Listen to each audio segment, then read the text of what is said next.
পৃথিবীর কোন সাংবাদিক, আমি গ্যারান্টি দিলাম, পৃথিবীর কোন সাংবাদিক এখন শেখ হাসিনার ইন্টারভিউ নিতে চাবেন? আপনি আমাকে বলেন তো। ওরে ইন্টারভিউ দেওয়া মানে ওকে নরমালাইজ করা, এই বুঝছেন আপনারা? আমি সাবেক প্রধানমন্ত্রী ওনার বলবো না, কি বলবো ওনারা? আমি যদি না কই তাহলে কি হয়েছে এটা আমারে বলেন। আমারে আপনার খুনি মনে হয়েছে, শেখ হাসিনা দোষর মনে হয়েছে তো মনে হয়েছে, কি করবো কোন দোষর? হ্যাঁ, ইউনিট সরকার আমি চুজ করি না তো। আপনি কি চাইছেন? আপনি কি চাইছেন? আপনি কি চাইছেন? আমার কি বলা উচিত ছিল?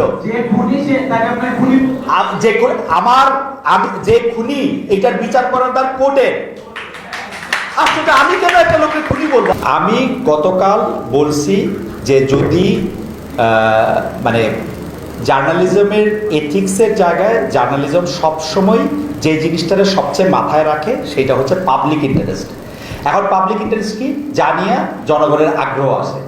এখন জনগণের আগ্রহের ক্ষেত্রে এইটার আরেকটা স্কুল আরেকটা কথা বলতেছে যে সাবেক প্রধানমন্ত্রী উনি যেহেতু নারী হত্যা, নারী হত্যা, মানুষ হত্যা এগুলি অনেক কিছুর সাথে জড়িত ছিলেন, এইটা কি তাকে নর্মালাইজেশন করবে কিনা? আমি আপনাদের বলি 5 লক্ষ ইন্টারভিউ শেখ হাসিনার ইয়াকে নর্মালাইজ করতে পারবে না। আপনার এটা মনে হয় না উনি ইন্ডিয়ায় আসে, ইন্ডিয়ার মধ্যে থেকে যে 1400 মিডিয়া আছে যারা ওর হয়ে প্রচারটা করে, ওইখান থেকে দেয় না কেন একটা ইন্টারভিউ? ওর ইন্টারভিউ দেওয়ার বুক আছে? ওরে ইন্টারভিউ দেওয়া মানে ওকে নরমালাইজ করা, এই বুঝছেন আপনারা? এইটা এথিক্সের মধ্যে আটকাবে? পৃথিবীর কোন সাংবাদিক, আমি গ্যারান্টি দিলাম, পৃথিবীর কোন সাংবাদিক এখন শেখ হাসিনার ইন্টারভিউ নিতে চাবেন? আপনি আমাকে বলেন তো, একজনের নাম বলেন। She is the most thought after person এখন ইন্টারভিউ নেওয়ার জন্য, বিকজ তাকে এই প্রশ্নের জবাব দিতে হবে। 1400 খুন সেই কথা যায় করবে, আর এই কথা বলার জন্য সোশ্যাল মিডিয়া পুরোটা হয়ে গেল আমি হচ্ছে খারাপ, আমার পাছার চামড়া লাল করে দেওয়া উচিত। This is your understanding. না না, এভরিওয়ান, সাংবাদিকরা আসছে আমাকে জ্ঞান দিতে যে এটা সাংবাদিকতার এথিক্সে পড়ছে কিনা। আমি 100 বার বলবো যে শেখ হাসিনার ইন্টারভিউ এখন কোন সাংবাদিক এই পৃথিবীতে নিতে চাবেন? আপনি আমারে বলেন।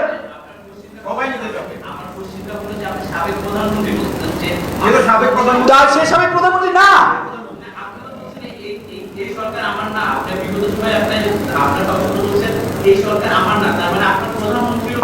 আমি বিগত সময় কি বলছি এটার লোকে মিলায় আপনি কবেন এই সরকার আমার না? মানে হ্যাঁ, ইউনিট সরকার আমি চুজ করি না তো।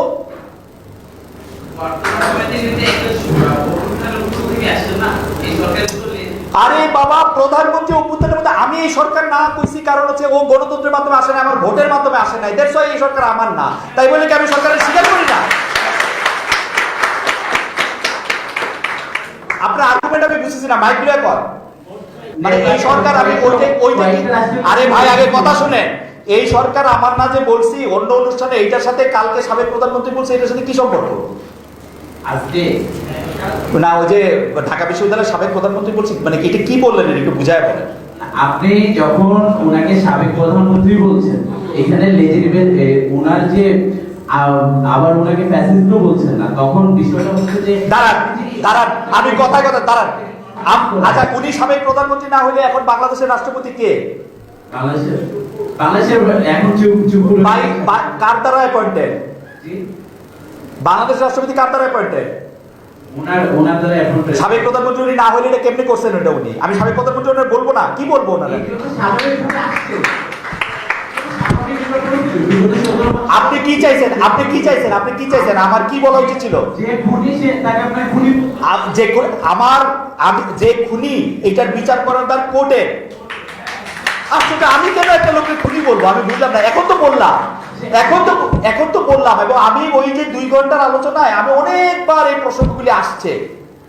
আপনি একই সাথে অবৈধ ইলেকশনের কথা বলছেন, একই সাথে 15,000 শহীদের কথা বলছেন, একই সাথে আপনি তাকে খুনি বলতে আপনি চাচ্ছেন না তৎকালীন সরকার। না, তৎকালীন সরকার আমি একবার রেফারেন্সে বলছি যে আমি সাবেক প্রধানমন্ত্রীকে ইন্টারভিউ করতে চাই, তাহলে আমাকে পুরা লাইভ করতে হইতো, তাই তো?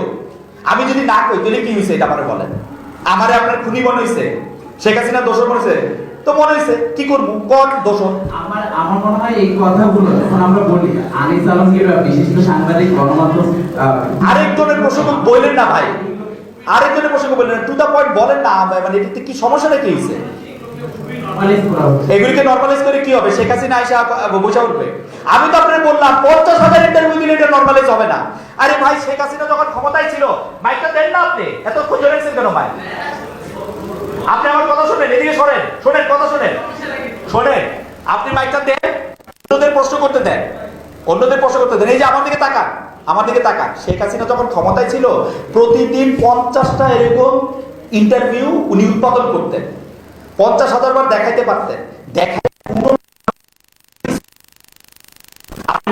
অন্যকে প্রশ্ন করার সুযোগ দেন।